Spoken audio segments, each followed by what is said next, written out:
பிரம்மபுத்திரரான நாரதர் லோக க்ஷேமத்திற்காக மாபெரும் யாகம் ஒன்றை நடத்த வேண்டும் என்று தீர்மானித்தார். சிவபெருமானை மகிழ்விக்கப் போகும் எண்ணத்துடன் இந்த யாகத்தை ஆரம்பித்தார். தேவ தச்சனான மயன் மிக பிரம்மாண்டமான மணி மண்டபம், யாகசாலை போன்றவற்றை அமைத்துக் கொடுத்தான்.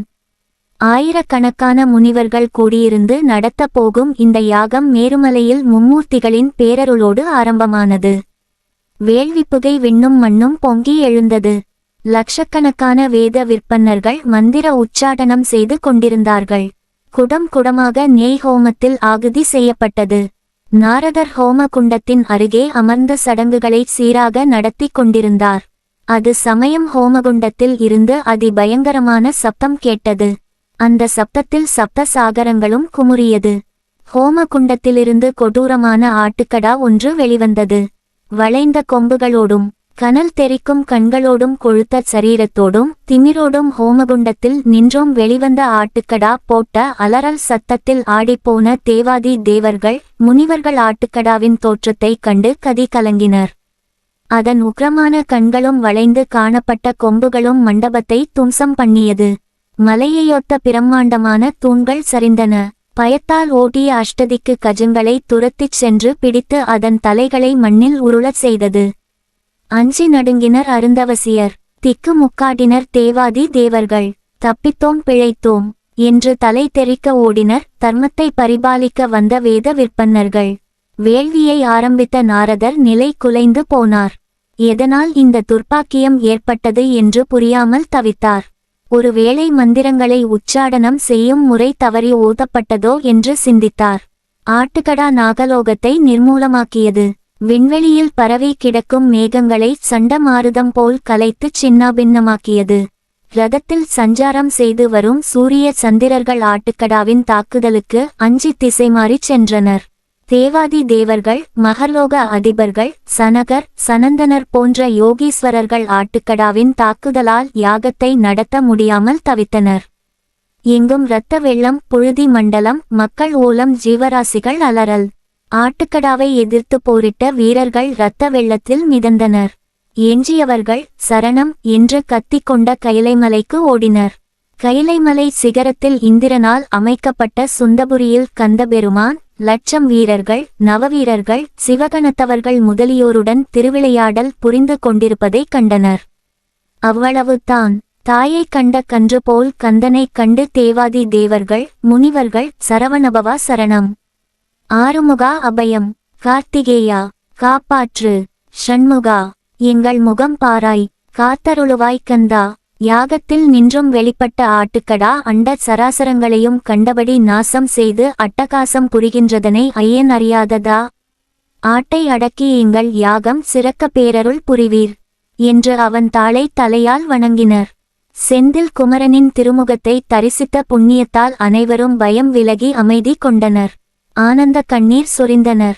நாரதர் முருகனை தோத்திரம் செய்து முருகா குகனே வருவாய் அருள்வாய் என்று பிரார்த்தித்தார். தேவாதி தேவர்கள் துக்கம் தாழாமல் மூவர்களின் முதல்வா உலம், முக்கண்ணன் புதல்வா உலம் என்றெல்லாம் பலவாறு தீனக்குரல் எழுப்பினர். சரவணபவனான சங்கரன் மைந்தன் முகம் மலர அஞ்சற்க உங்கள் துயர் துடைப்போம் என்றார். ஷண்முகா தேவரீருடைய நேசக்கரங்களும் திருவடி தாமரைகளும் தானே எங்களுக்கு புகலிடம். தேவரீர் திருவடி கமலங்களில் கண்ணீரும் கம்பலையுமாக வீழ்ந்து கிடக்கும் எங்களை எழுந்து நிற்க அருள் செய்வீர்.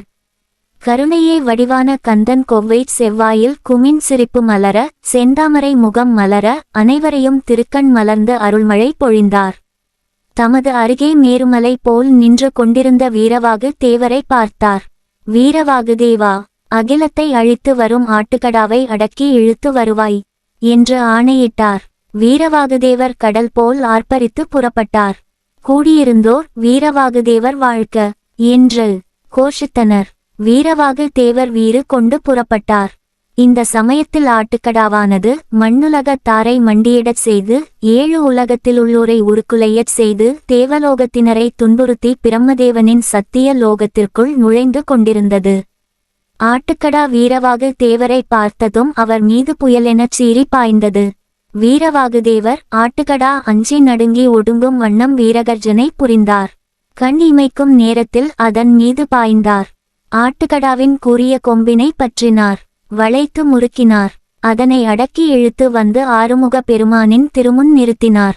படமெடுக்கும் பாம்பு போல் சீறித் திரிந்த ஆட்டுக்கடா பசு போல் அடங்கி ஒடுங்கி முருகன் முன்னால் மண்டி இட்டு நின்றது. ஆட்டுக்கடாவை கண்டு மகிழ்ச்சி கொண்ட மால்முருகன் அதன் மீது ஏறி அமர்ந்து தமது முஷ்டியால் குத்தி அதன் கொட்டத்தை அடக்கினார். ஆட்டுக்கடா மீது எழுந்தருளி 7 லோகங்களுக்கும் அருட்காட்சி கொடுத்த ஆறுமுகன் அதன் மீது இருந்த வண்ணம் சவாரி செய்தார். சாட்டை அடி கொடுத்து ஆட்டை திணறடித்தார்.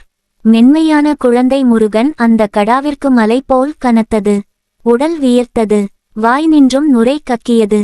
ஆறுமுகனின் அருட்பார்வையினாலும் திருமேனி ஸ்பரிசத்தினாலும் ஆட்டுக்கடாவிற்கு ஞானம் பிறந்தது. பரமசிவனின் பாதகமலங்களில் அனவரதமும் முயல்கள் வாழ்வது போல் துர்க்கையின் தளிர்பாதங்களில் மகிஷன் வாழ்வது போல் முருகன் பாதகமலங்களில் இருக்கும்படியான பேறு பெற்றது ஆட்டுக்கடா. முருகப் பெருமான் தேவாதி தேவர்களையும் நாரதாதி முனிவர்களையும் திருநோக்கம் செய்து, பிரம்ம புத்திரரே, அச்சமின்றி சென்று யாகத்தை தொடர்வீர்.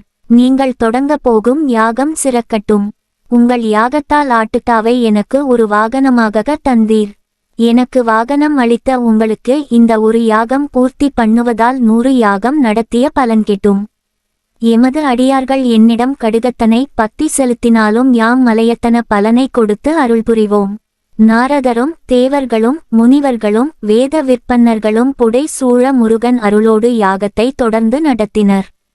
முருகன் யாகம் சிறக்க மேன்மேலும் அருள் புரிந்தார்.